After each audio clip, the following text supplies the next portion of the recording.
right. Do we have any public comment on items not on the agenda? We most certainly do, Commissioner Slotnick. Nice background there, brother. Yes. So this afternoon, our crack communications team with Missoula County will be issuing media release to announce the official formation of the Big Sky Passenger Rail Authority. As of yes, okay. Nice applause there. Yeah, as of yesterday, we have all 12 counties whose county commissions adopted the joint resolution actually follow through and execute the electronic version of the resolution. So it is a done deal. We have the first passenger rail authority in the history of the state of Montana formed. We're waiting for just a handful of counties to provide us their names of appointees to the initial board of directors. And we will assemble the first board meeting sometime probably mid-December, January at the latest, and we're off to the races. So thanks everyone for your support. Congratulations, Dave. Yeah, a lot of hard work that went into that. Well done. Yeah, history. Thank you. Great, thanks. All right. All right, our first action item is around the Larchmont Golf Course budget, and Andrew's going to tell us about it. Yeah. Your name is on there. He's speechless. We could put this off for another day. It's not golf season. I imagine it could wait for a week. No, it can't. They need to wrap up their stuff, so that they need us to make a decision on this. I took a quick look at it. I was expecting to meet like we normally do with the golf folks and give us the highlights of the year. I certainly couldn't go through and explain what the highlights and lowlights were, but their upcoming budget looks reasonable and completely within the parameters it should be. I can give basic. What's that? I mean, their basic highlight was that they had more folks, and golf was a godsend during COVID, and so they did really well this year. But they're not going to adjust their budget at all. They're asking for the same thing they did last year because they're not anticipating. You know, they don't want to use this year's numbers because it was COVID. Exactly. Yeah, that's what I noticed too. They were being conservative, which is great. Yeah. I'd go ahead and you recommend to adopt the budget. Oh, Sarah is raising her hand. I believe Chris was working with them on this, so it just looks like he's away from the meeting. He's the one who put it on the admin, and we didn't do the big meeting with them just because of COVID this year, but Chris did review the documents and work with them to get it put on admin, so a little history there. More beer sold and less food. Yeah. I saw the document. Chris sent it to me as well, so I can vouch for it. Great, thanks. Or Okay, I would move that we adopt, let's see, I would move that we approve the budget for the Larchmont Golf Course. Second. all right, all in favor? Aye. Aye. Thanks. Great, thanks. Next is Kyla to talk about Western Montana mental health. Yeah, hi, good morning. I am here to request board approve a contract with Western Montana Mental Health Center, and this contract will be funded through the Mental Health Fund. I think we've talked about this a few times already over the last few months, but this contract is to support their crisis response team in Dakota Place Voluntary Crisis Stabilization Facility. And this contract is for $205,000. Additionally, the contract will allow for the crisis response team to respond to evaluation and testimony requests from the Missoula County Attorney's Office for the involuntary commitments. And Anna Connolly is on the line or on the call too. I don't know if she has anything to add to that as well, because we've been working with her on this too. But morning, everyone. Hi, Kayla. Thank you. Hi. Yeah, this is the contract by which the county attorney has received services with Western Montana for civil commitments. So if somebody is involuntarily committed, the process involves usually there being emergency detained and then a hearing where the court determines whether the person is a danger to themselves or others or unable to meet their basic needs.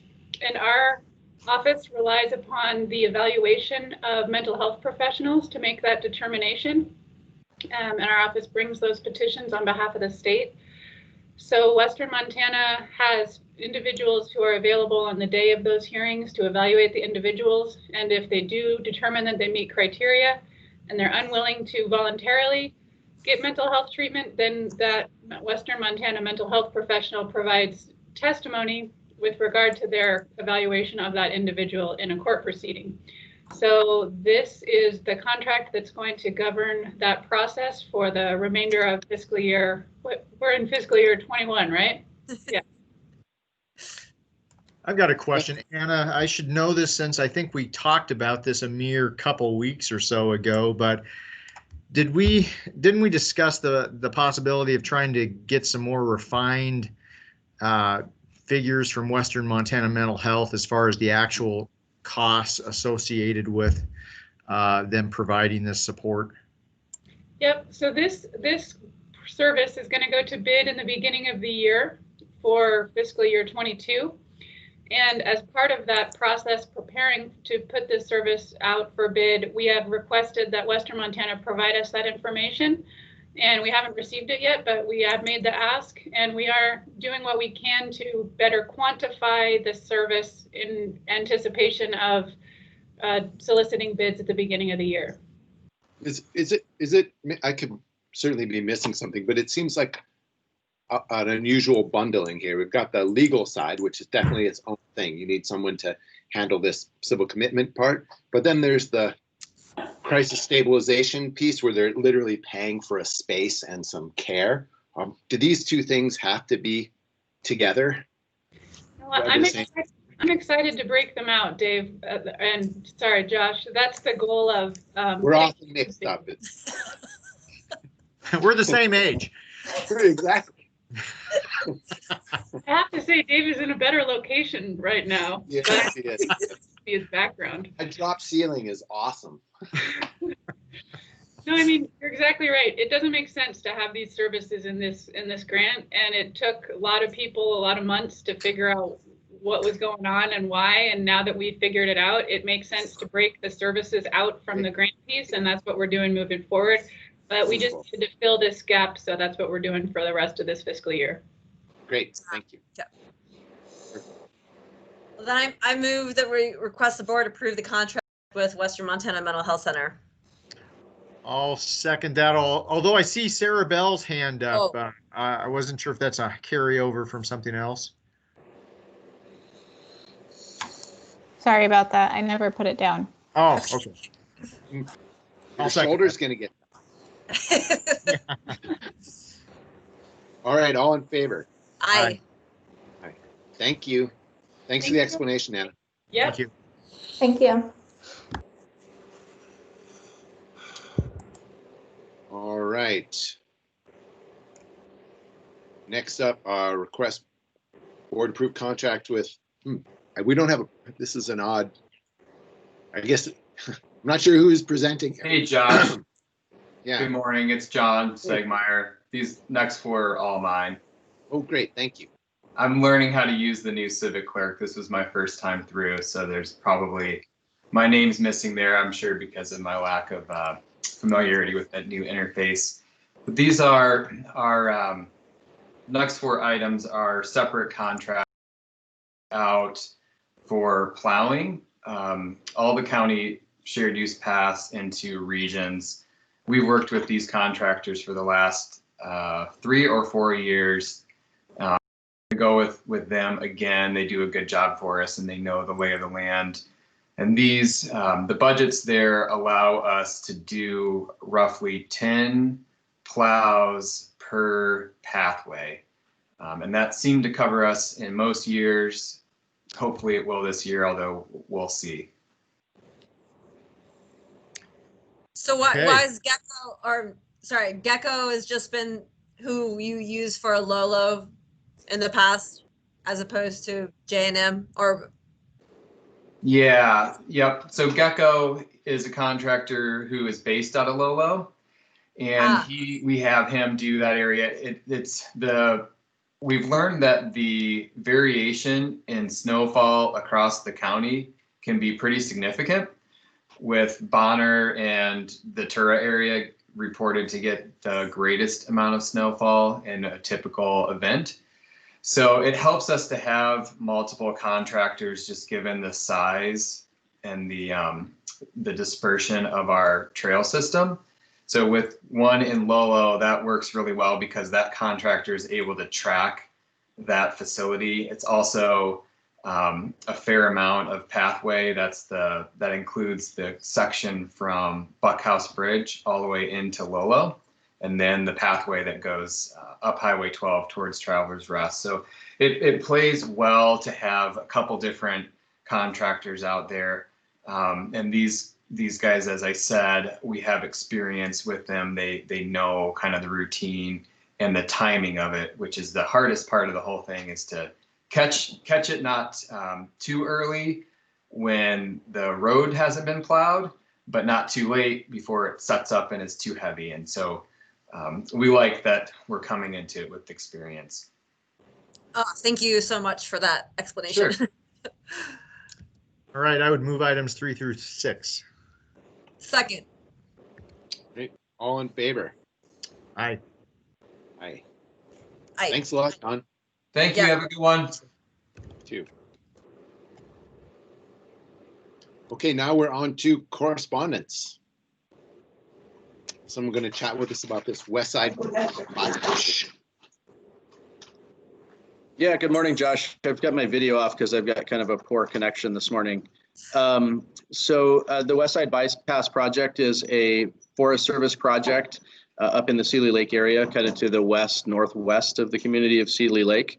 This is a scoping opportunity as part of that project. And the letter basically addresses some concerns that the commissioners have discussed previously about incorporating the home ignition zone and the importance of the home ignition zone in fully addressing the wildfire risk associated with communities. So basically, just to summarize the letter, it essentially encourages the Forest Service to incorporate more of that message and more of that kind of work in their efforts to help get the narrative changed a little bit in terms of the importance of the home ignition zone and that coupled with their other projects to improve forest health and other fuels conditions. Yeah, sounds good. Thanks for working on that, Chet. Yeah. So we'll take this letter and get it submitted. The comment deadline is tomorrow, so we'll have it in time for them to incorporate into the rest of the comments that the Forest Service receives. Great. Thank you. Thank you.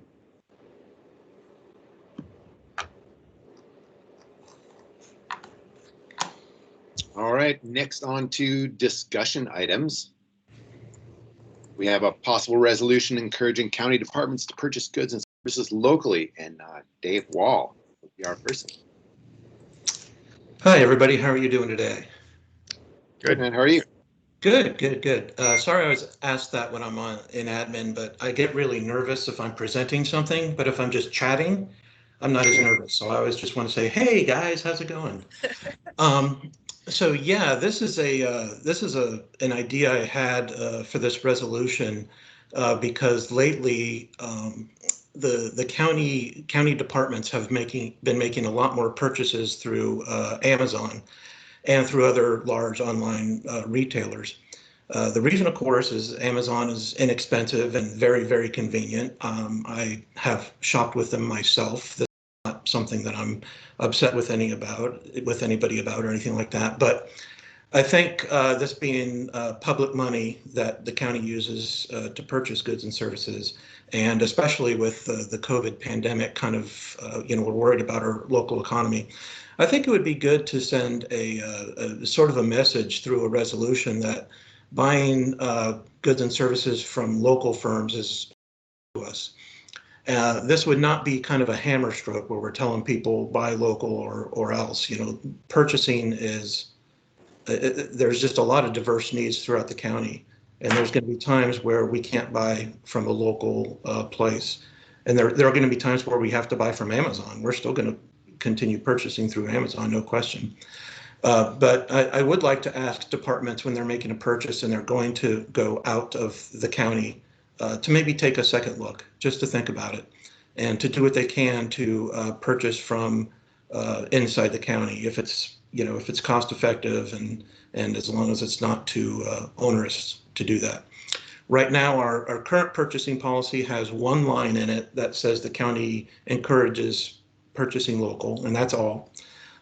So I just thought it would be good to have an actual resolution that I would reference in the new purchasing policy that I'm working on. And also, if you do want it to be a resolution and if we pass it, I would send that along to everybody to just to let them know that this is important to us. So really, I just want to discuss if this is something you all think is a good. Are you up for this, or would you rather not do a resolution and just kind of set it in the purchasing policy?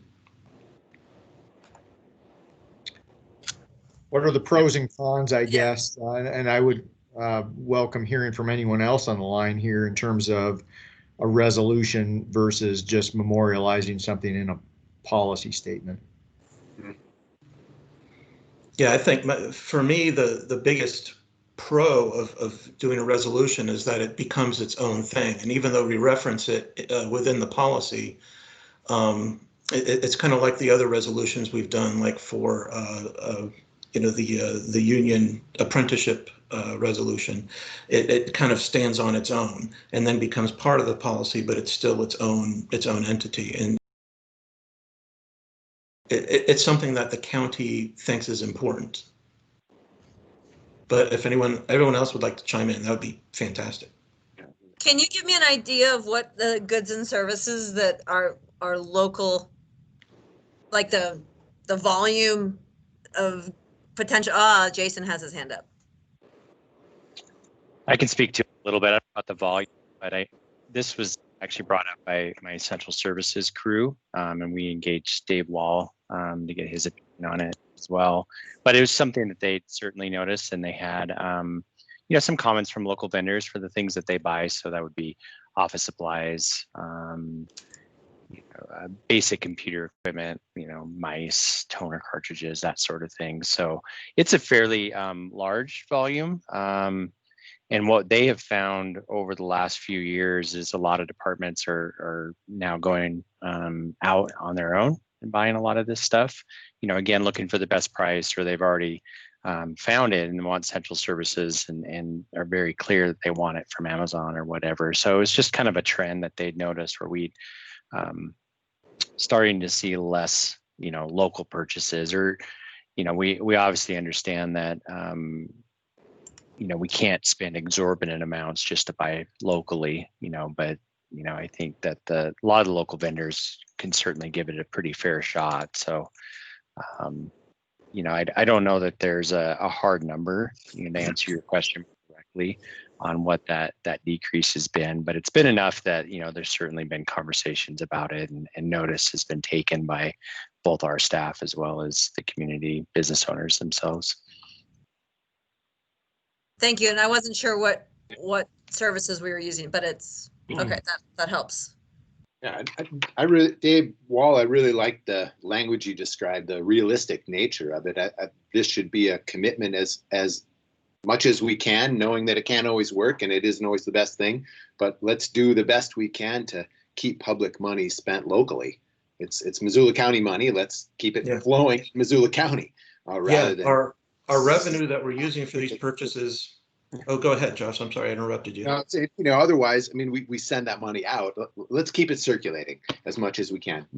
I say that knowing that it isn't always possible. We're not going to be unrealistic or have ridiculous expectations, but as much as it's possible, let's expect that we will explore the options with local vendors before you hop online and order something from Amazon. Do we have to articulate a threshold, or when do you know, this is just too expensive, I gotta go to Amazon? Or I don't know how that works. Yeah, that's something that I'm not sure we want to take care of centrally. I think it would be okay to kind of trust the departments I'd like who are that. doing the purchasing to do that. I really like that. Just leave it to their discretion, because 50% on something that costs $3, you might do anyway, right? So if we were to say a percentage, it's not going to make sense given the size of the purchase. So I think saying that this is something the county is serious about, we want to make a commitment towards, and we leave it to the discretion of people who are buying to look at local options first, and then make an informed decision. Let it go there. Absolutely. Yeah, I agree, and a part of it is it's the convenience factor, and maybe for the sake of supporting our local economy, we're going to have to give up the or be willing to not always default to a finger click away on your computer to order something up, and that's okay. All things might be equal price wise or nearly equal, and we're just going to have to do some more advanced planning, so it might not be quite as quick as what we might otherwise do from Amazon. And I wonder if we have the people who are doing the buying could interact with some vendors and say, we really need you to amp up your convenience side of this. We're going to buy these things regularly. We're willing to pay a little bit more because the money stays here. Could you make sure and ship it or deliver it or whatever? Ask them to shoulder some of that convenience burden. Oh, for sure. Yeah. Go ahead, Jason. Yeah, I mean, we can certainly help with that too. I mean, Central Services is very good at it. They have good local relationships. I think they're pretty aware of, the offerings that, the vendors really excel at. And so, we would certainly offer to continue doing those and maybe even doing more of it. We feel like it's tapered off a little bit as that one-click convenience, as Dave mentioned, has become more prevalent. We've got this capability, so we certainly want to do that. And I think we kind of can bring a little bigger picture, of having those guys do that. They're a little bit more aware, and so by doing that, I think it gives them an opportunity maybe to even negotiate a little bit more too if they're looking at bigger volumes of things from multiple departments rather than one-off purchases. Great. Yeah, I agree, and I definitely think we view in the county for a long time we viewed purchasing as really it's a partnership between the county and its vendors. So many of our vendors are also our constituents, and so the county, we take that responsibility seriously. The vendors also have a responsibility. They need to be competitive. They need to, just like any other customer, they need to work to gain the customer's trust in their business. So it is definitely a two-way street. What I was thinking was I would pass around a draft to different folks, including county employees, not just to the commissioners or to management team, but I'd like to get it out there actually employees if I can, not in an editable form, of course, because that would be crazy, but just to get everyone's thoughts and see what they have to say about that, and then come back after we get something that we're happy with, and get it on an admin once again. And of course, I've already talked to Brian West about this, obviously, and so I'll continue to keep the attorney's office in the loop with this too, make sure we're okay there. Great. Yeah. Thank you. My apologies. I lost part of that. My computer decided to shut down and restart on its own accord there. So Oh, back. okay, great. I just said I appreciate everyone's help except for Dave Strohmeyer, but I was going to let that go. But you didn't hear it. I shouldn't have said anything. No. I just said I was going to send around a draft for everybody to get their input on it, and make sure the county attorney's office is also kept in the loop as to what's going on before I bring it back to admin. Thanks. Thank you all. Dave. So the next one is this solar project at the detention facility, but we are waiting on some more information, so we're not going to take that up today. We're going to jump to, do we have any upcoming events, invitations, signings of things? Any other comments, instructions? Josh, I just have a reminder for you really quick. You should be getting an email from Olivia at the Montana Primary Care Association, just with an outline for the press conference tomorrow. Great, thank you. I saw that in my schedule and thought, ooh, I got to figure out what I'm supposed to say. So we'll get you some info. okay, thank you. You bet. All right, and do we have anything else? Oh, wait, just, yes, the future of Reserve Street, who from, MDOT or Montana Department of Transportation is the contact? Is that Katie Cleats or is, She's doing the PR. okay. Who's wanting to talk to who? Yeah. The Grant Creek, Friends of Grant Creek? Friends of Grant Creek. I mean, they could talk to Bob. Okay. Yeah, I would suggest Bob Vosen. Okay. They just want to know kind of what the vision is for Reserve Street, the traffic and crosswalks and lights and trying to make it more There's a plan. user You're friendly. talking about the area under the bridge. No. Sorry. No, actual Reserve Street, the future as a street, as a corridor. Okay. How are you going Bob, to don't cross be the guy. it? Okay. Yeah. Thank you. Well, also, and since I get all these emails, I know they've been communicating with him, Aaron Wilson with the MPO, because there is this Reserve Street planning process that is underway and got slowed down a little because of COVID, but. Yeah, thanks for saying that, Dave. I was part of that and I forgot. Great. And then Aaron Wilson. Yep. Okay. Yeah, and it Yeah, sounded like Aaron was just waiting. It sounded like things were all kind of circling around Montana Department of Transportation, and folks were waiting to hear from them and not getting the information they wanted. So I didn't know who to talk to. But cool. Thank you. Yeah, Kevin's group was part of those community-wide efforts. There was a big kind of social science action. We had a whole bunch of people together. It was a big deal. Anyway, Kevin was part of that. Okay, so that's continuing going forward. Yeah. And Aaron's all over it. Okay, awesome. Thank you. Great. Well, I think then we can be done. Great. Great. Thanks, everybody. See you, everybody. Bye. Thank you. Bye.